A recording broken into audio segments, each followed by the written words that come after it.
Hey guys, this week on the Film Frat Podcast, we are talking about directing professional actors on your student film set, which I really think is an important topic to talk about as I myself venture into this unknown land known as professional actors on a student film set.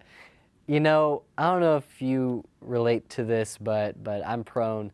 I have fallen victim to this, and that's when you're starting out on your first student film, you usually just grab whoever you can, and I talk about this in the interview, but usually I just find whoever I can, just friends who are living in my suite, and I'm like, hey, do you want to act in this movie that I'm doing?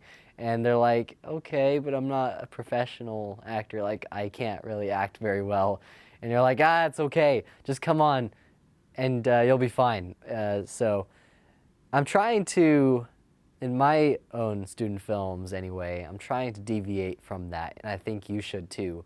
If you are a student director or an editor or whatever, if you're involved in a student film project, just make sure that they are casting not only good actors, but professional actors with experience, which is, I think, really important because you find people who are actually talented, who can act, who know what it's like to be on a film set, and especially if you can get your hands on an adult actor, age 30 plus, I'd say, I would consider that experienced adult actor, then you've got gold right there because they are going to teach you, the student filmmaker, very valuable experience.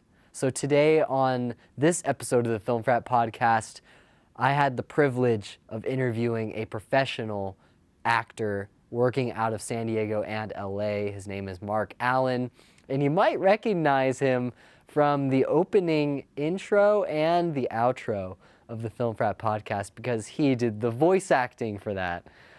So I have my very own voice actor be a guest on the show, finally. We've been planning this for a while, and so I'm really excited about this podcast. But first, I want to roll that intro with Mark Allyn's awesome announcer voice. Here we go. This is the Film Fraternity Podcast, a show that's all about filmmaking in college, so you can turn your student projects into powerful portfolios. And now, here's the host of Film Frat House, Zach Sabo.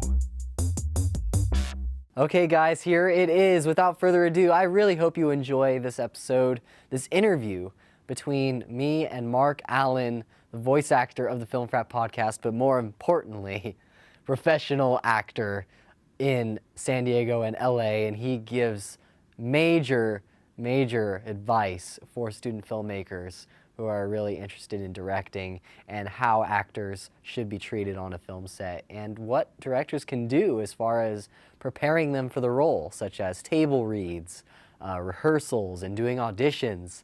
Those are all really important things that some student filmmakers neglect, including myself. So really valuable stuff. And so here we go. Without further ado, here is my conversation with Mark Allyn.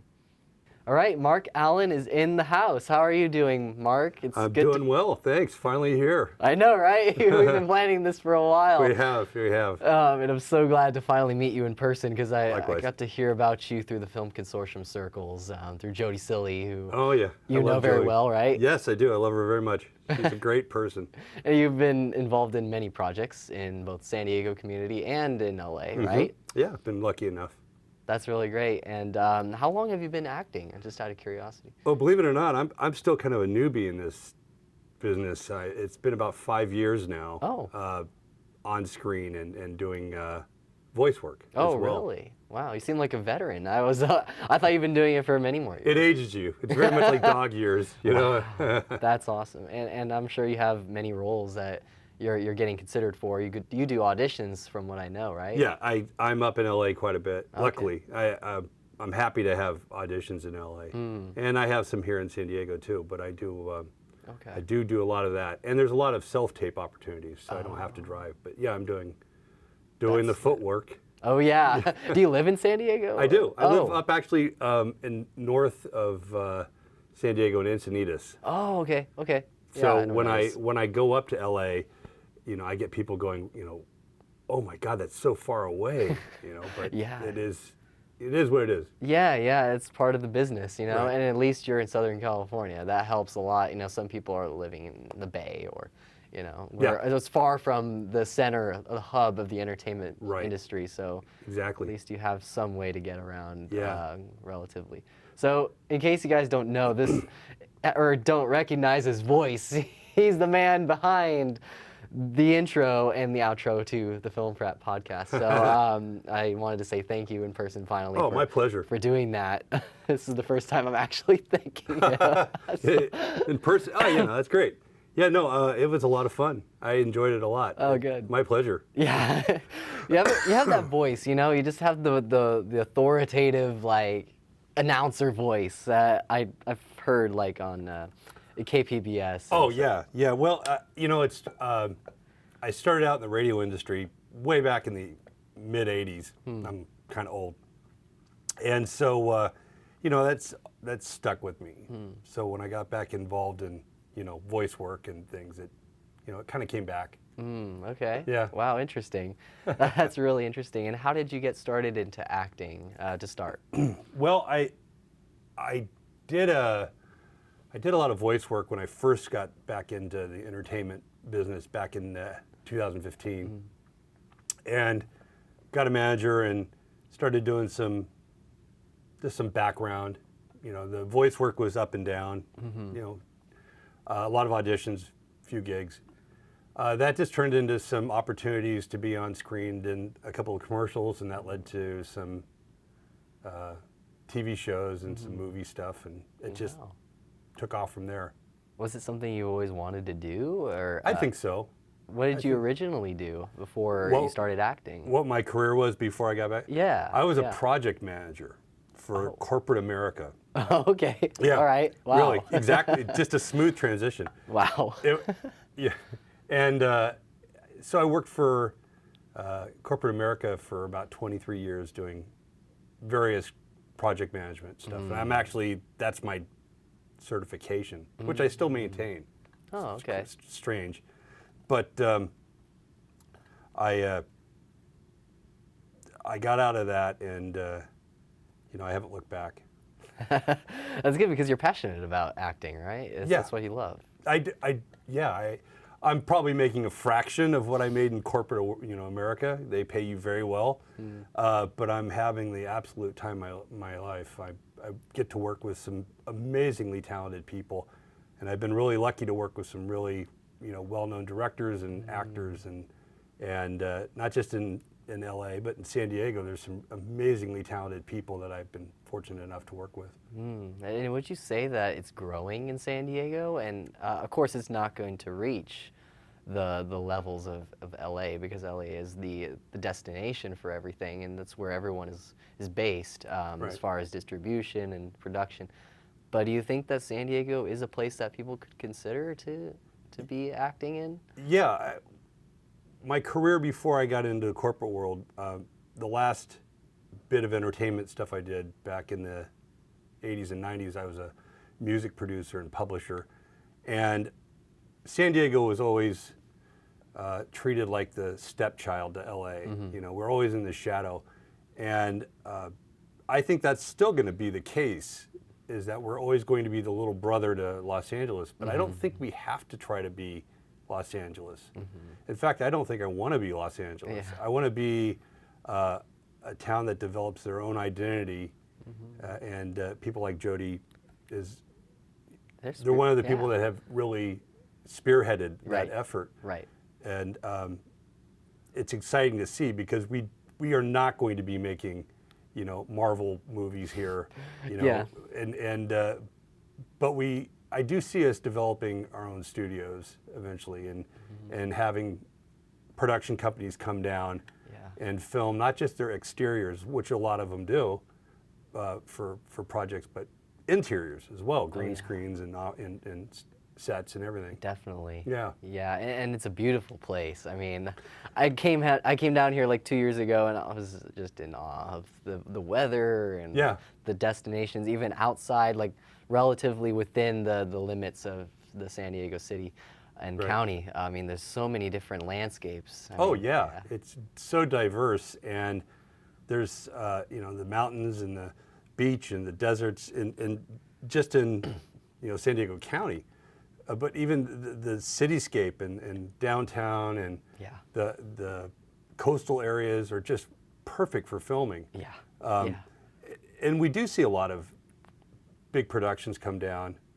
Top Gun was one of them that filmed all their exteriors down here, but we want them to film their interiors as well. Oh, I bet. But that also means we need to lay the ground to have big equipment houses and other things that go along with the industry up in LA. Have something similar to that down here, so it would make it convenient for those production companies. And just out of curiosity, because I know someone who was a part of that as well. You mentioned Top Gun. Were you a part of Top Gun Maverick? Yeah. Really? Yeah. Were you a background actor, or how was that? I did. Yeah, I did background, like I think with every other person that was in San Diego acting. That's really funny. Wow. It was. How was that? It was a blast, just because you don't see a lot of these people on a daily basis. You run into them on projects, and the scene's a good scene. That's a critical part of the movie. Okay. So I'm looking forward to seeing it. It's in the trailer, and everybody, I'm sure, in San Diego is going to be looking for it. Oh, yeah. But, there were some people that would, I think I saw pretty much everybody I knew, Maybe one or two people weren't there, but. Well, it's cool that they're pooling San Diego talent. Yeah. I mean, might as well, right? Because you don't want to bus or a bunch of people down, or fly a bunch of people down to San Diego. Right. You want to grab local talent. I think that's what should be done. And originally I think I was in Sacramento, and one of the casting people in San Diego that were casting for it had me set up to be a stand-in for one of the actors, but you have to go through the Department of the Navy to fill out the paperwork and all that, since it was going to be primarily on a Navy base. Right. And my paperwork never got completed right. Oh. So 4 days before they're done filming, they go, we're ready, but we've already used somebody else, so. So wow. I didn't get that opportunity. It would have been a lot of fun. Oh. So the casting director said, would you like to, do this background thing? I'm like, I just want to be part of it. Yeah. Sure. It's the fear of missing out. I think that FOMO thing. Yeah, everybody else is doing it in town. Literally everybody else is doing it. Well, at least you got to be a part of it. That's awesome. Yeah. Yeah. That's something really cool. that my, friends, we all get a chuckle out of.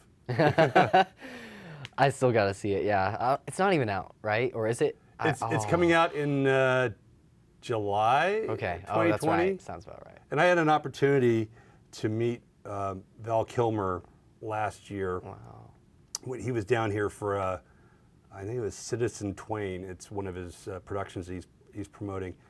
And you get to, you spend a few minutes in a meet and greet, but I told him the whole story about the everybody in San Diego doing background in the movie, and he seemed to be kind of amused by it. So. I bet, yeah. It's funny, you also mentioned Sacramento, and that's where I'm from. Oh, is that right? Yeah. Whereabouts? I'm now in downtown, actually, but I used to be more by Rancho Cordova area. Oh, sure, sure. So, yeah, I love it. It's nice. But I love San Diego too, so I've been having debates about where I want to be, and it's kind of Folsom expensive. Or Folsom Lake, or yeah, I love Folsom too. Yeah, but I mean, as far as San Diego, I have to relocate, and it's expensive to live here. So I considered it, but it's all where my job's going to be. Well, you're going to a great university, so you can write your own ticket. I love it. We'll see. So the title of this episode is going to be something related to acting, but more specifically, acting as it relates to students directing their actors, and in particular, directing professional actors, which is something that I think students should be really considering when they do their casting, because I'm prone to this, or I was at fault for doing this. I just kind of grabbed whoever I knew for my first films and just like, hey, do you want to act in it? I don't know whether they were good or not. I didn't care. I just needed people. Right. So I was like, hey, you could be this character and you could be that character. And I just kind of created a story around them. But eventually I realized the downsides of doing that. Mm-hmm. So I'm now gravitating towards actually doing auditions and having, adult actors in my Mm-hmm. film. So I think it's something that you would provide a lot of value by talking about, because you've been on professional sets and Mm-hmm. you are a professional actor, even though you haven't been doing it for like as long as some other people. But you have enough experience, in my opinion, to talk about that. So Yeah. So first of all, what are the directors like that you've worked with, and are they mostly, experienced directors, or are they kind of first-time, second-time directors? As far as my regular Yeah, your regular work. So I've had the opportunity to work with some major award-winning directors, David Lynch, Wow, really? John Turteltaub, Mike Pfeiffer.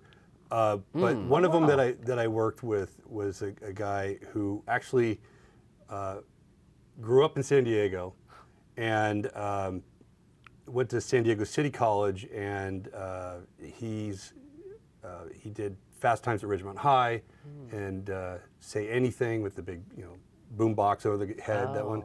His name is Cameron Crowe, and I worked on a series for 4 months with him, doing featured work and then guest spots on a show called Roadies.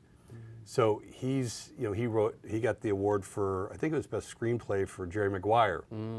So I've had the opportunity to work with some amazing directors, and when I go on set, and it hasn't slowed down, or I haven't changed. So I'm pretty sure this is the way I'm going to be whenever I go on set.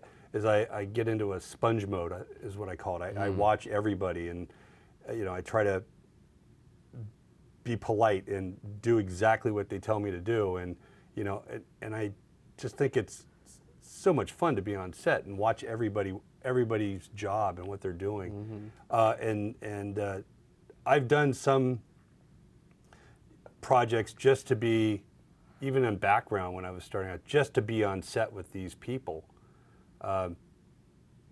So that's my experience with working with directors. What do they expect from actors like you? And it depends on the role, I assume, but have directors personally addressed you in person, and what did they tell you to do on set? Yeah, and it's kind of funny because what you see at the end of the finished product might not be what you've worked on. You can be on something for 14 hours and they'll track you and they'll say, okay, we want you to, be very upset when you're walking out or something, and then you never see that it's on the cutting room floor. Let's put that caveat there. But yeah, I've had actors or directors address me. They want emotions, or they want certain reactions, or certain dialogue said a certain way. Most of the directors I've seen, I've worked with, kind of let the actors do their thing. For instance, Cameron Crowe is a guy who lets the actors be actors. And if he wants to see something, he might sit there and discuss it with them. He's not one of those that, no, I want you to say this word exactly this way. Okay. Mr. Lynch, on the other hand, might do 6 takes of something to try to get, a certain emphasis on a line out. I'm not saying that actually happens. If you're going to watch this, I'm sorry. That's just an example here. That's funny. But, I think it's important for directors to let actors collaborate, do their thing. I mean, you hired them because you saw something in this, in them that could bring out this character that's on screen. And I think it's important for them to let you do your job, but keep the parameters in place, give them some guidance, and then let them do their thing. That's good advice. Do you think that's more or less a correct way to direct an actor? Do you feel like you're more comfortable with that line of directing coming at you, or is there something, let's say, is there something that you can't stand from directors? Have you experienced something that you were like repulsed by, or something that you were annoyed by? Yeah, there's been a couple of instances, and only a couple, that they pretty much want to act the film out. They want to be the actors, because at the end of the day, you go, why am I here? If or if they don't like me that much, then why am I here? If they keep telling me that everything that I'm saying is not right, and they're trying to give me direction on every line, it's like, what's the point of being here? If you want to be the actor director, go ahead and be the actor director. But otherwise, I think I've got a good idea of the script. Most of the time before you film, you're going to be talking to the director about your character, and hopefully you'll get some time to flesh out some ideas, and you'll have rehearsal. That doesn't actually always happen, but you'll have table reads and you'll have rehearsals, and hopefully you'll have something set. But there's been a couple of times that directors have been very, very firm on exactly what they want. Yeah. And I think it also comes down to communication. Can they convey that to you easily? And what I found was they weren't really getting their point across at the beginning. So it can be frustrating that way. I see. So you got to be clear, basically. Like, as a director, anyway, you got to be clear to your actors what you want, right? Yes. Yeah. Yeah, I've been in that pitfall, or like I've fallen into that where, like, in the moment I was starting to change my mind about what I wanted the scene to look like and how I wanted the actors to act, because this was like the first time that I was bringing all of my actors in one place, and so like seeing them together kind of changed certain things, but all in all, I think it comes down to the script, right? And what the intention was behind the script. How do you look at scripts typically, and how much time are you given to look at a script? Well, if I can get a script in a week or two before, that would be ideal. I try to, and by the way, you did give me plenty of time for Oh, that's good. Yeah, all right. I read a script about 20 times. Wow. I read the whole script 20 times. Wow. If I can. If it's a 90-page script, that's just the way it goes. But you try to get, I read that Anthony Hopkins, even for Westworld, will take his scripts, he'll read them 200 times. Wow. And put a little check mark next to on the front page of how many times, like a little tick mark. Wow. Because the more you read the script, the more you know your character, and the circumstances around what your character's doing and all that. So I like to have a lot of prep time if possible. And if a writer or director can give me that material, the sooner the better is It's good to know. my request. And are table reads kind of a norm for at least bigger projects? And should students even consider doing table reads in auditions and stuff like that? Yes, absolutely. Absolutely. I think a table read is important for the writer and the director, in my opinion. And if you can have it, if you can just get everybody together and go through it, once, you'll take notes on how people are making delivery of something. It shouldn't be brand new to them. It shouldn't be a cold read. So let's say they've had time to look at it a little bit, a couple of days, maybe a week. You set up a day that they can get together in a room and just read it out. You'll get a better idea as a director, how somebody's playing a character. You might give suggestions at that point. Like, hey, I know you're playing him angry in this scene, but you know what? What if we tried to do it where he's not angry, he's just confused or something? You give them little notes. Actors actors really want that feedback. They're looking for clues, as many clues as they can to develop their character, and to play that character. So if you give them a chance to go through it, hear other people, talk some ideas out, that's great. And auditions, absolutely, if you have the opportunity to audition people, it's a long process, and it can be a tough one. You could have several people that you're like, these are perfect for this one character, but I can only pick one person. You know, that's a tough thing.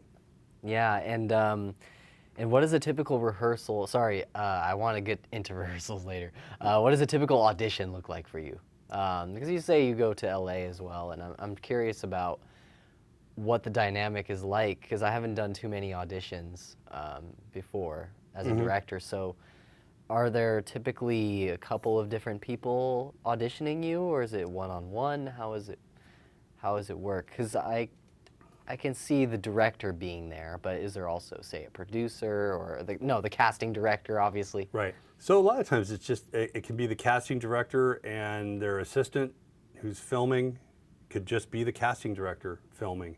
It can be, there's no set way. I've learned there's no set way.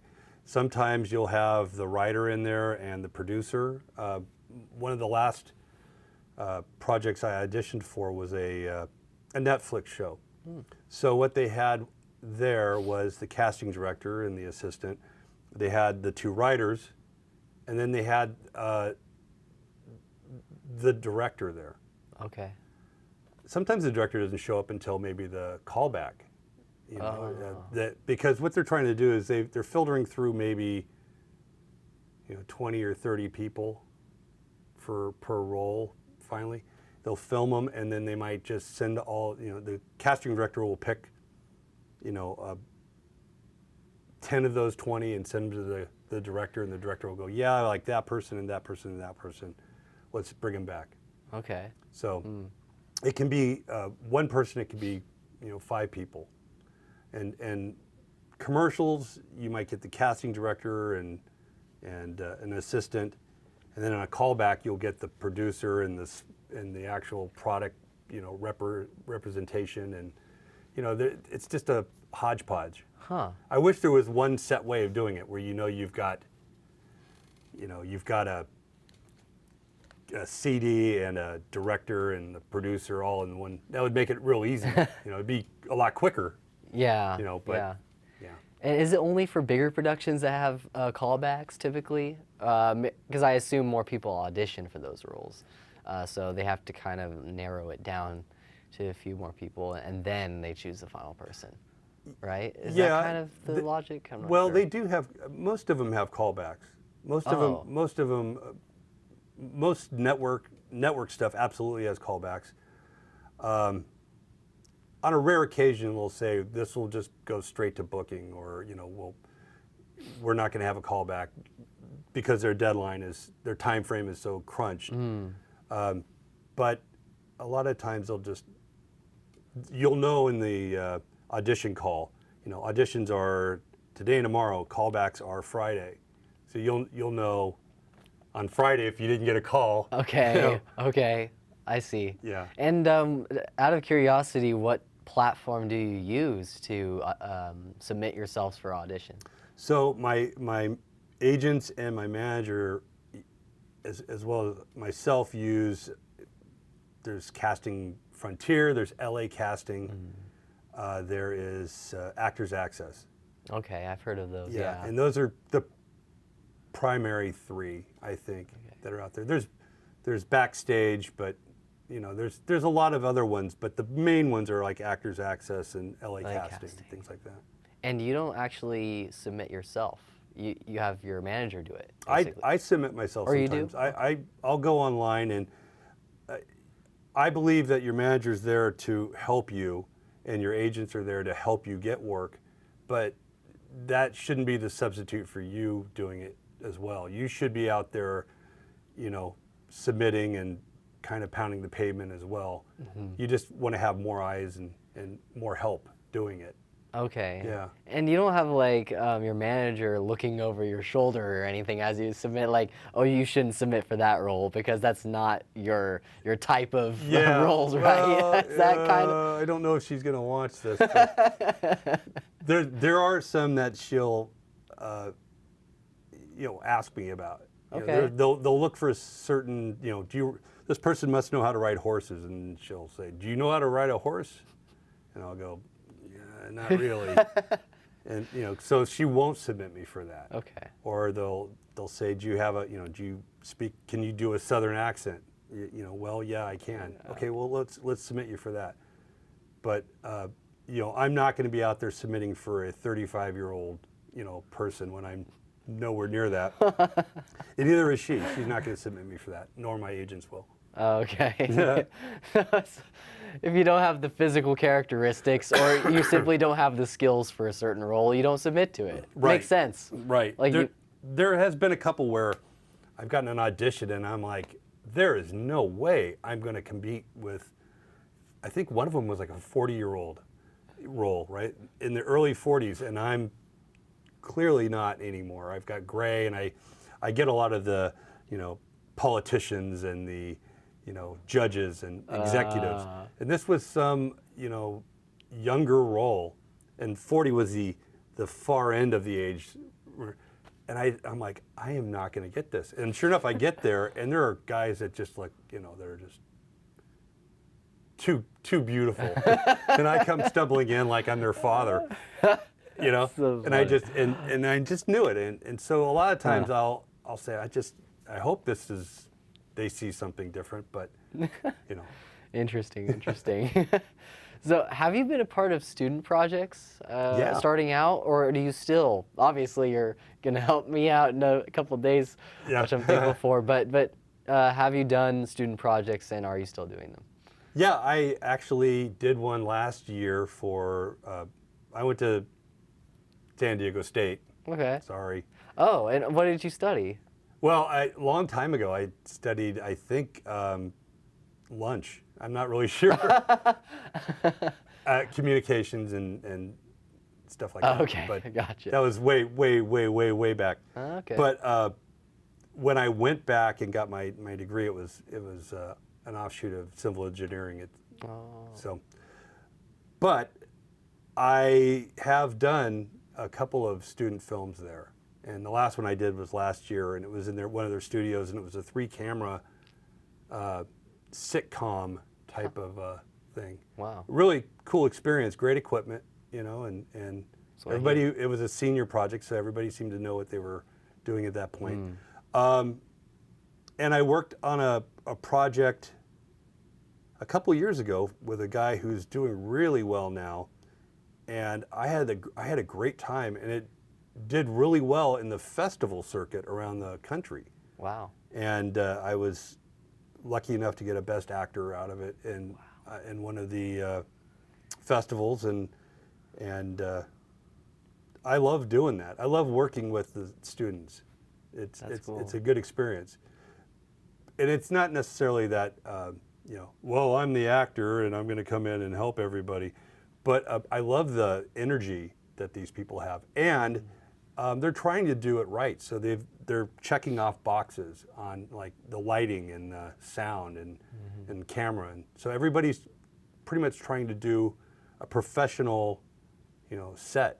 Oh, okay. And it's not just, well, who's going to run camera today, and who's going to do the lights? Yeah. Well, that makes sense. You got to be structured about it. Right. And we're trying to learn the right way as best we can. Oh yeah, absolutely. Depends on the school, but yeah, Right. essentially you got to learn the craft. But and you were talking about auditions. That was an audition situation that I was at one time. Wow. The film was called Disconnect, and the director, his name is Ben Howard. Who's Heard of him? Yeah. And Ben is up in at UCLA doing his master's now in film, but he's extremely talented and has a great eye. He decided to do auditions, and I think I saw it on Actors Access. Really? I think that's where I responded to it, and we, so we went through the whole process of that, and then I think we did a table read, Okay. After I was lucky enough to get the role, and so. Wow. You can do it, at a student level, sure. Yeah, that's inspiring. Yeah, that's really cool. And rehearsals too. I wanted to bring that back up. And Right. is there a set number of rehearsals that's good to do? And what are rehearsals like? Does everyone come together to kind of interact with each other, and then the director's there watching them? How does that work? So I didn't have any rehearsals with the other than the table read with The student group? the Ben Howard one. With the other student group, her name's Elise Arias. She had everybody get together, and we went through it several times because it was a 3-camera situation. Mm-hmm. It's trickier that way. You have to really know where you're going to be going and get the rhythm of the scenes.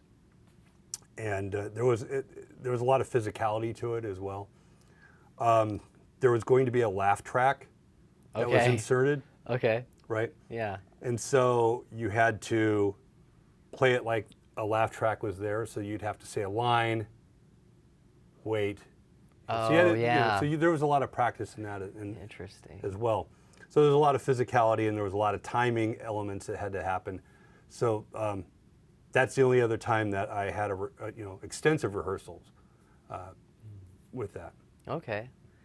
And that's something that I was just wondering as a student if I should be considering that, because we have a limited time. We're budgeting our time because we have, at least at UCSD, we have 10 weeks in a quarter, and we typically have a script ready in 2 to 3 weeks, and then that leaves us with less than 5 weeks to get production done, and then 2 weeks for post, and so it's tight. It's really tight. Sure. So like, I guess it's possible to do table reads and auditions, but not everyone has a script lined up, and it can just feel hard to manage everything. Do you think it's important to have maybe someone who's in charge of being a sort of producer in a sense, like who helps like set up the scheduling for the film? I think a producer is really key. Somebody that can keep I hate to use the word crack or the phrase crack the whip, but somebody that can keep things moving and keep structure in place and communicate to the crew and the cast.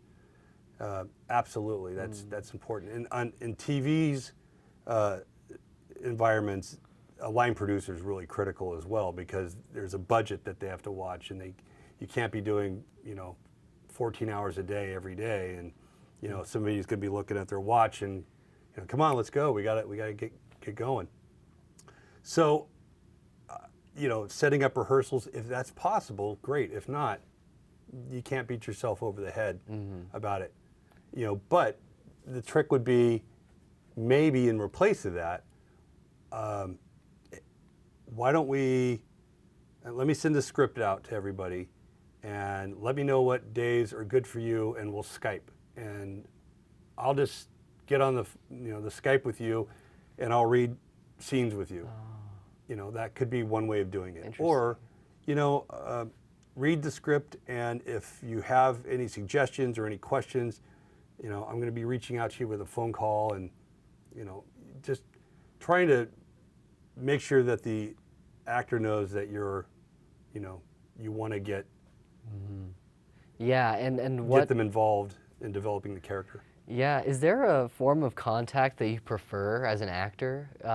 Would you prefer email for a general form of communication between the cast and crew, or is it usually Facebook or a phone, combination of everything? Just if somebody says, well, we're going to set up a Facebook group, so be it. If somebody says I'm going to send out email blasts, so be it. If somebody says text, text is a little bit harder. Okay. Yeah, so one last question, which is the key critical question that I have for this episode, is what advice would you give for student directors and how they should treat their actors, and especially if they have a professional actor coming on board? Okay, that's really a great question.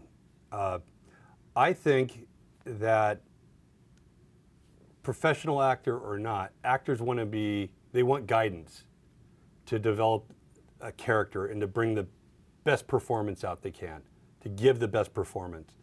So as an actor, I'm looking to a director to give me direction. I don't think, the one thing I could see happening is young directors might feel intimidated. And I don't want to use that, I'm not trying to toot my own horn, but they might go, wow, this person's a professional actor and I'm just starting out here. Well, we're looking for confidence.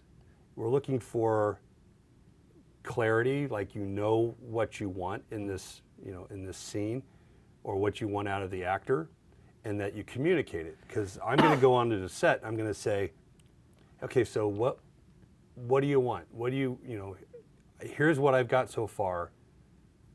Any notes on that? And don't be afraid to do that. Confidence in leading the production is great for an actor. Obviously let the actor be an actor, but if you've got notes, if you want something a certain way, or you want the character to be, here's his background a little bit more, I think that's perfect for me. And I just wouldn't let the actor just run amok. Just take charge, but don't be a jerk about it. Right. But I would say, just be collaborative. But if you have a certain way you feel about a character or a scene, absolutely let us know, because we love that. We actually love that. I think there's some, stories out there where actors will come out and go, no, I don't, this is the way I'm going to play it. Usually not. But that's Hollywood probably, but rare cases. But most of the time we want guidance, and we want that confidence. And we're there to make your job easier too. So don't be afraid to say, hey, Mark, let's try it a different way. Or I like the way you did it, but let's try it a different way and see if we can get this emotion out, and have fun doing it.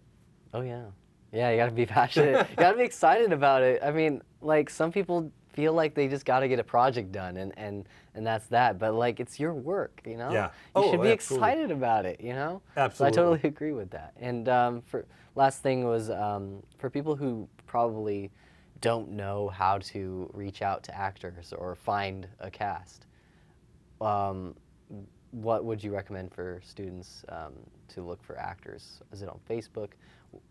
Yeah, because some people might be a little bit, like you said, afraid or just unfamiliar with the whole ecosystem of casting. Right. I know that there's a couple of Facebook groups that I subscribe to, or I'm on.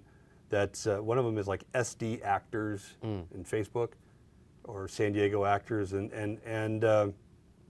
there's, I think that's where I see a lot of productions look for people.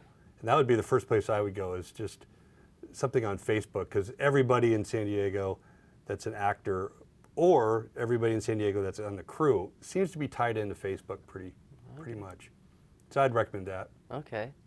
Well, I think that's pretty much what I had to ask of you. And Awesome. If people want to find out about your work, where can they find you? Oh my gosh. Well, on Instagram at the Mark Allyn. The Mark Allyn. Facebook is Mark Allyn, actor, voice artist. Okay. And the Mark Allyn on Twitter, and www.markallyn.net. And that's Allyn with a Y, by the way. Right, yeah, not an A. Awesome. Thanks for coming on the show, Sure. Mark, and for being an official part of the Film Frat. I mean, you've always been. I love it. You've always been a part of the frat since day one. Oh, yeah. Actually, since day 0. Oh, is that right? 000. You were the first voice people heard. Great. Apart from mine. So thanks That's for awesome. coming on. Hey, it's a pleasure. Thank you. Hey guys, I hope you enjoyed that special episode of the Film Frat Podcast. Remember that you can find all the links in the description if you want to follow Mark and all of his stuff. and where you can watch his work. It'll be all in the show notes over at filmfrat.com/show-notes, or you can just go to filmfrat.com and then click on the show notes link and find episode 20. Anyway, guys, thank you so much for joining me in this episode. I appreciate you taking the time out of your day. As I always say, thank you for being a part of the Film Frat house. There's this cough going around. I don't know if you don't know. Don't worry. It's not what you think it is. It's not that bad. It's going away. Anyway, thank you guys so much. And remember that you are gifted, you are creative, and you are able. Talk to you later, guys. That's all from this episode of the Film Fraternity Podcast. For more filmmaking tips and tricks you can use on your next project, visit www.filmfrat.com. That's FILMFRAT.com.